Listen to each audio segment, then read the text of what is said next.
अॼु जेका 5 रजब आहे, अॼु सरदार मरहूम ग़ुलाम हैदर फुलपोटरो साईं जे ईसाले सवाब ख़ातिर सरदार नवाब ख़ान फुलपोटरो जे ईसाले सवाब ख़ातिर जेका हिते गाड़ी पुल सरदार नवाब ख़ान फुलपोटरो हाउस ते लख सलवात सगोरी पढ़ी थी वञे। हे जेका हर महीने 5 तारीख़ पंजतन पाक जा मुरीद आहिनि, हे घराणो हिननि जो लोलो अघायल आहे। हे जेके आशिक़े रसूल आहिनि, आशिक़े अली आहिनि, आशिक़े हुसैन आहिनि, सरदार ग़ुलाम हैदर साईं फुलपोटरो सन 2000 में मां तंज़ीम ठाही। उन वक़्त खां वठी असां सां गॾिजी पिया, कंहिंजे करे? मिठे मोहम्मद जे करे।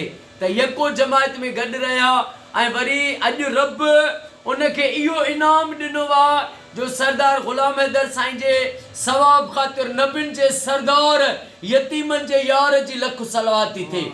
ऐं हे जेका सलवात क़ाइमु कई आहे, पीपुल्स पार्टी अॻवान चेयरमैन यूसी शाह भंगियो, चीफ सरदार शेरदिल ज़ाहिद ख़ान फुलपोटरो साईं बादशाह हे सलवात जी तारीख़ क़ाइमु कई आहे। शेरदिल सरदार ज़ाहिद ख़ान फुलपोटरो चयो त इंशाअल्लाह ताला ज़िंदगी सॼी अल्लाह जे महबूब जी हुसैन जे नाना जी सलवात पढ़ाईंदा रहंदासीं।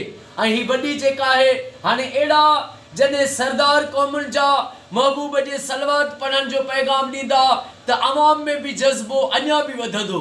अल्लाह पाक साईं जन जेको आहे चीफ सरदार ज़ाहिद ख़ान फुलपोटरो खे क़यामत ताईं आबाद फरमाए, साईं जे बचड़नि खे नबी से पंहिंजे हिफ़्ज़ अमान अता फरमाए, रब हिननि जा सजण साम्हूं करे ऐं अल्लाह हिननि जे दुश्मननि खे निस्तो नाबूद फरमाए।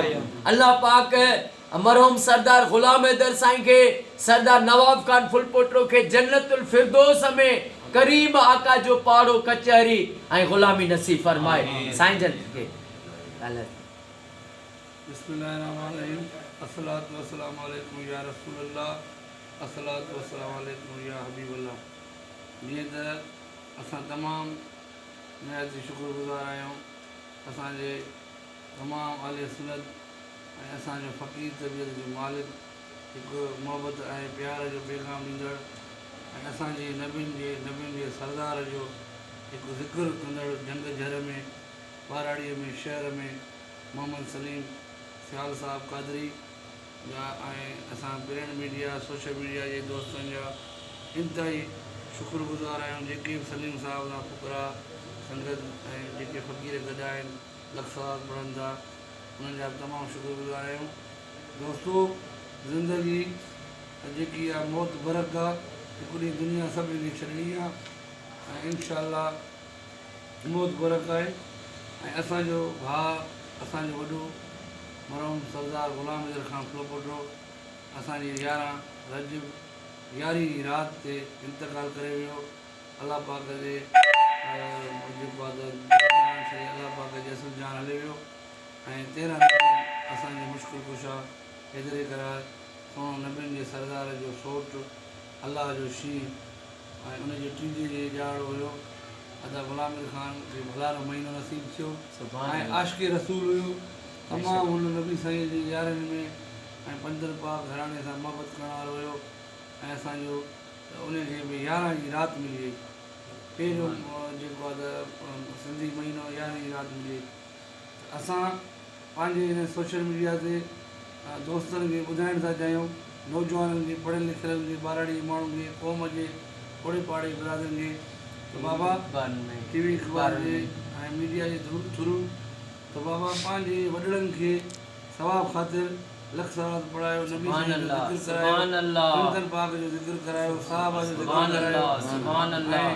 जेको ज़िक्र कराईंदो त तव्हां ते अलाह जो रसूल तव्हां ते राज़ी रहंदो ऐं वॾनि जी रूह बि तव्हां ते ख़ुशि हूंदो ऐं तव्हांखे अलाह साईं कामयाबी ॾींदो ऐं अञा बरकत ॾींदो। जे तव्हां वॾनि खे विसारे छॾींदो त तव्हां बि पंहिंजे नंढनि खां विसरी वेंदो। छो त असां चवंदा आहियूं त मवाद जीअरनि जे आसिरे, अलाह करे मोल न आहिनि, ज़ाहिरी असांखे नज़र नथा अचनि, सभु कुझु असांखे ॾिसनि था ऐं असांखे वॾा पंहिंजा गंज ॾेई आहिनि। इंशाअल्लाह असां उन्हनि मौलवियुनि मां न आहियूं त पूरी आयासीं वरी यादि ई न असांजो सुहिणो नबी साईं थो चए त तव्हां पंहिंजे वॾनि खे जुमे जे ॼाणे वेंदा कयो, जुमे जी राति वेंदा कयो, पर हर रोज़ु वेंदा कयो। न तव्हां ई सघो जुमे राति जुमे ॼाणे वञो।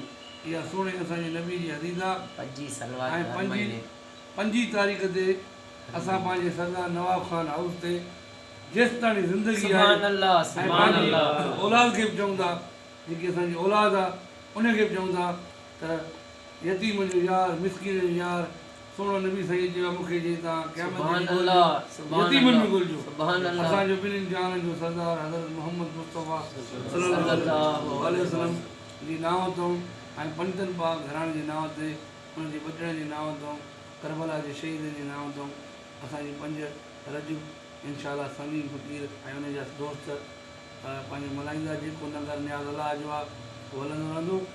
ऐं हिकिड़ो ॿियो अर्ज़ु त मां हिन सोशल मीडिया ते फ़कीर साहिब खे अर्ज़ु रखंदुमि, जेके असांजा क़बीला जहिड़ा हलनि था, असांजे खैरपुर में माशी फुलनि जी बिरादरी ऐं नारेजा बिरादरी जो, ऐं जेके ॿिया सुहाग ऐं पंहिंजा चंडड़ बिरादरी जा जेके बि असांजा ॿिया नंढा वॾा क़बीला जहिड़ा हलनि था, ऐं अतर सिंध, ॾखण सिंध, खैरपुर ज़िले में, उन्हनि जे लाइ दुआ घुरी वञे त उहे अमन थी वञे ऐं अमड़नि जी झोलियूं ख़ालियूं बची वञनि, मासूम यतीम खां बची वञनि।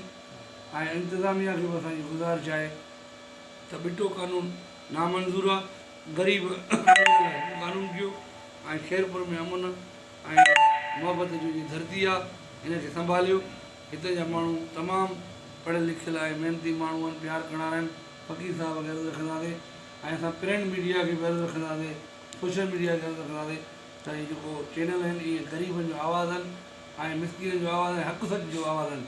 के वॾेरे जा, के संभालींदा जा, के जागीरदार जा ख़रीद थियल न आहिनि चैनल। इंशाअल्लाह चैनल जा दोस्तनि खे खैरपुर जे लाइ, बहितरी जे लाइ आवाज़ वधि में वधि उथारियो। अलाह पाक तव्हांखे हिन शइ जो उजरो ॾींदो।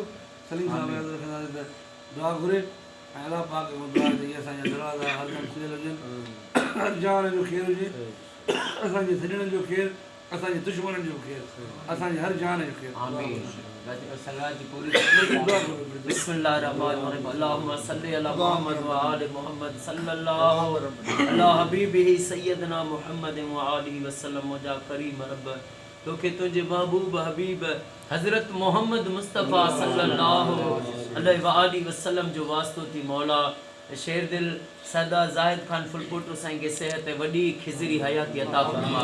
ऐं मुंहिंजा मौला अॼु जेके बि हिन दुआ में शरीक आहियूं, असां सभिनी खे, असांजे बचड़नि खे हर बीमारी मुश्किलात खां पनाह अता फरमा। ऐं मौला असांजे सिंध में ख़ासि करे ज़िले खैरपुर में जेके हे बिरादरियुनि जा जहिड़ा शुरू थी विया आहिनि, नबी साईं जो वास्तो थी। मौला इहे जहिड़ो टरी वञे, अमुन थिए, इहे पाण में धुरियूं ठही वञनि। मौला खूननि में ग़रीब था मरनि, ग़रीबनि खे मरण खां पनाह अता फरमा।